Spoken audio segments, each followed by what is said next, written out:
अस्सलाम वालेकुम। लैला's किचन में आपका वेलकम है। उम्मीद है कि आप सब खैरियत से होंगे। आज का हमने एक छोटा सा व्लॉग बनाया है तो आप लोगों के साथ हम शेयर करते हैं।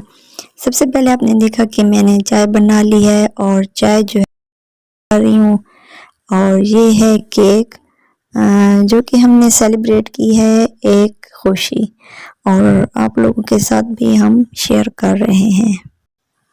और ये खुशी किस लिए है मैं आपको बता दूं कि ये खुशी किस लिए है। तो हज़रत अली की पैदाइश की यानी कि वलादत की खुशी में केक काटते हैं। तो हमने ये केक ले लिया और कोल्ड ड्रिंक्स ले लिए हैं। तो इसको हम काटेंगे, और केक जो है ये छोटा बच्चा काटेगा इसको, क्योंकि हज़रत अली की वलादत है। तो हमने अपने बच्चे से कहा, छोटा सा एक बच्चा है, उससे कहा कि आप केक काटें। तो वो केक काट रहा है, उसको केक काटना आता तो नहीं है लेकिन फिर भी वो खुश हो रहा है और केक काट रहा है। ये देखें आप, केक काटा इस तरीके से है कि पूरा केक नहीं कटा, आखिर तक नहीं कटा। तो फिर से इसको काटेंगे एंड तक, और जो है वो फिर एक दूसरे को खिलाएंगे। और किचन में हमारे क्या बन रहा है ये मैं आपको दिखा दूं। किचन में बन रही है ये दाल हम बना रहे हैं, और ये है आधा किलो का पैकेट दाल का। तो ये मिला है 80 रुपीज़ का आधा किलो। तो इसमें से मैंने जो है वो 1 पाव दाल बनानी है, और आज की जो रेसिपी है वो आपने पूरी देखनी है कि मैं तड़के वाली दाल जो है वो कैसे बनाती हूँ। आप भी इसी तरीके से ज़रूर ट्राई कीजिएगा, बहुत ही अच्छी बनती है और बहुत ही आसान से तरीके से बनती है। तो मैंने पैकेट को जो है एक कोने से थोड़ा सा फाड़ दिया है। तो यहाँ से थोड़ी सी दाल निकाल लेंगे, आधी, क्योंकि आधा किलो है तो 1 पाव में बना रही हूँ। 1 पाव के हिसाब से आप चीज़ें भी नोट कर लें कितनी कितनी हम इसमें डालेंगे, और आप इसका तरीका देखेंगे थोड़ा सा डिफरेंट होगा। इसको मैंने बंद कर दिया और इसको स्टेपलर लगा के फिर मैं रख दूँगी, और इसको हम करते हैं वॉश। और जब भी दाल वॉश करें तो ज़्यादा से ज़्यादा इसको वॉश करें, इसमें डस्ट वगैरह ना हो। दाल को वॉश करने के भी काफ़ी सारे तरीके हैं। इसको किसी जाली की टोकरी में भी डाल के वॉश कर सकते हैं ताकि इसका पानी जो है वो डायरेक्ट नीचे चला जाए, और किसी बर्तन में भी वॉश कर सकते हैं। तो हर किसी का अपना अलग सा तरीका है, जैसे भी करें। तो मैं जो है इसको एक प्लेट में डालती हूँ और फिर वॉश करती हूँ, क्योंकि पानी जब तक इसमें रहता है और इसको हम हाथ से वॉश करते हैं तो ये अच्छे तरीके से वॉश हो जाती है। तो 4-5 बार इसमें हम पानी डालेंगे और इसको वॉश करेंगे। आज का व्लॉग जो है वो थोड़ी सी हमने आपको सेलिब्रेशन दिखाई है अपनी, और एक रेसिपी भी दे रहे हैं। एक मैंने ले लिया है प्रेशर कुकर, तो इसमें हमने दाल को गलाने का काम करना है।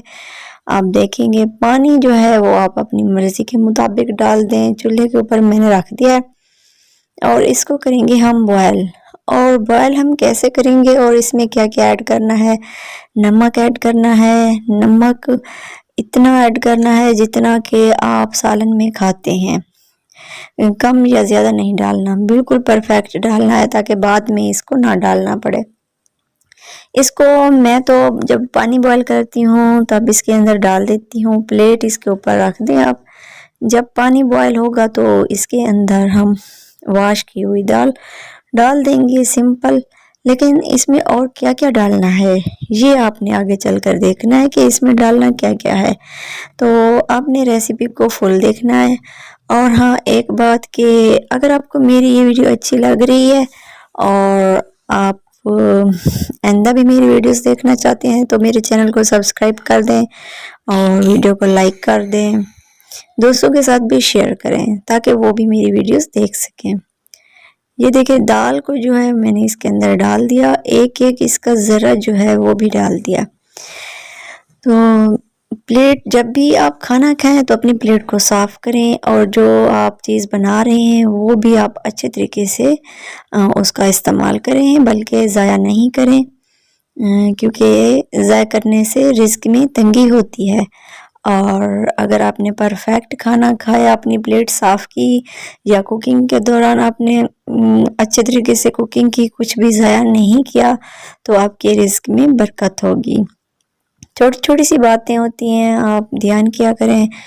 और ये देखें इसके अंदर मैंने क्या डाला है, सिंपल सा 2 टमाटर मैंने डाल दिए और 4 हैं फ्रेश हरी मिर्चें, ये भी डाल दी हैं। तो ये हम इसको कर रहे हैं बॉयल। तड़का इसका हमने लगाना है बाद में। ये आपने पूरी रेसिपी देखनी है और बिल्कुल इसी तरीके से बनानी है। और फिर जब आप बनाएंगे और मुझे कमेंट बॉक्स में कमेंट करेंगे कि आपकी ये वाली रेसिपी कैसी बनी है। तो बॉयल तो हो चुकी है, देखते हैं। ये देखिए, सिर्फ मैंने 1.5 मिनट के लिए इसका ढक्कन लगाया था। 1.5 मिनट के बाद आप देख सकते हैं सब कुछ बॉयल हो चुका है। तो अब जो है हमने इसको डोई की मदद से प्रेस करना है। हम तो डोई कहते हैं क्योंकि हमारी ज़बान में इसको डोई कहते हैं। तो इससे जो है हमने इसको प्रेस करना है और चलाना है। कुकर के जो हैंडल्स हैं वो काफ़ी लूज़ हो चुके हैं। वैसे तो कुकर न्यू है लेकिन इसके हैंडल जो हैं वो लूज़ हो चुके हैं। ये मैंने चेंज करवाने हैं, तो ये भी किसी दिन टाइम निकाल के चेंज करवा देंगे। और ये देखें दाल जो है इसको मैं बिल्कुल इसी तरीके से कर रही हूँ। इसमें और कुछ नहीं करना, इसको मैश नहीं करना, बस ये इस बात का ख्याल करना है, क्योंकि जब मैश करते हैं तो ये बिल्कुल आटे का जैसे हलवा होता है, बिल्कुल इसी तरीके से बन जाता है।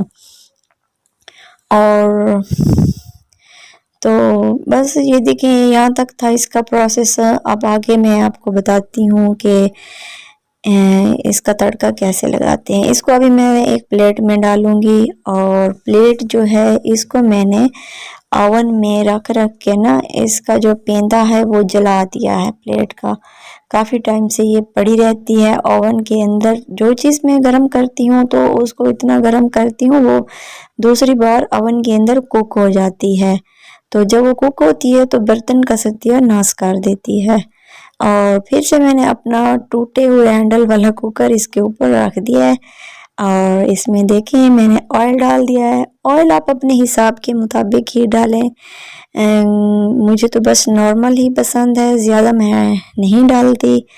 और दाल जो है अब हम इसको लगाएंगे तड़का, और उसके लिए ये 3 चीज़ें ज़रूरत हैं, प्याज और लहसुन है और हरा धनिया है। लहसुन को मैंने काट के डाला है, बल्कि डालूंगी। और इसका जो है वो पेस्ट मैंने नहीं बनाया।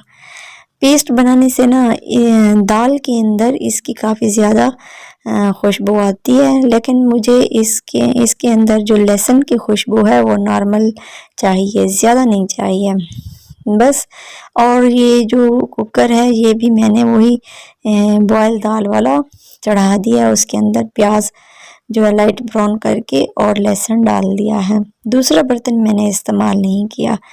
आप भी अगर एक ही बर्तन यूज़ करें और बार बार और बर्तन इस्तेमाल करने से बचेंगे तो आपके किचन के अंदर बर्तनों का ढेर भी नहीं लगेगा और एक ही बर्तन इस्तेमाल होगा, तो आपको बहुत इजी लगेगा। इसी तरीके से करके देखें। दाल डाल दी है तो इसके ऊपर आपने ढक्कन लगा देना है, क्योंकि इसके अंदर से जो एक खुशबू निकलती है वो दाल के अंदर मिक्स हो जाएगी। 1 मिनट के बाद मैंने ये ढक्कन उतार दिया है।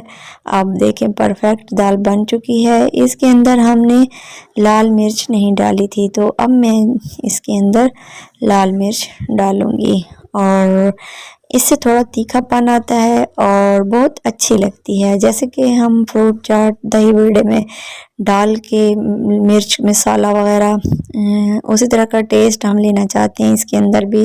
तो मिर्च जो है लाल मिर्च का पाउडर मैं डाल रही हूँ, ये 1 चम्मच डाल दिया है।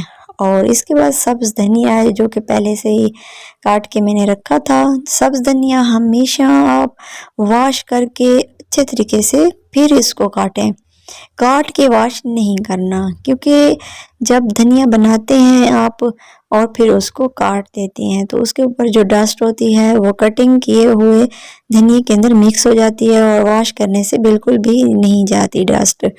और जब आप फ्रेश पत्ते इसके वॉश करेंगे तो वहाँ से डस्ट वगैरह रिमूव हो जाती है और फिर आप उसको इजीली काट के हम डाल सकते हैं। बस जी, यहाँ तक प्रोसेस था। दाल बिल्कुल बन के तैयार हो चुकी है और आप देख सकते हैं हमने ली है अपनी एक प्लेट, उसमें हम डालेंगे। इसकी कंसिस्टेंसी आप देख सकते हैं, ये ज़्यादा गाढ़ी भी नहीं और ज़्यादा पतली भी नहीं है। इसको हम रोटी के साथ और नान के साथ खा सकते हैं।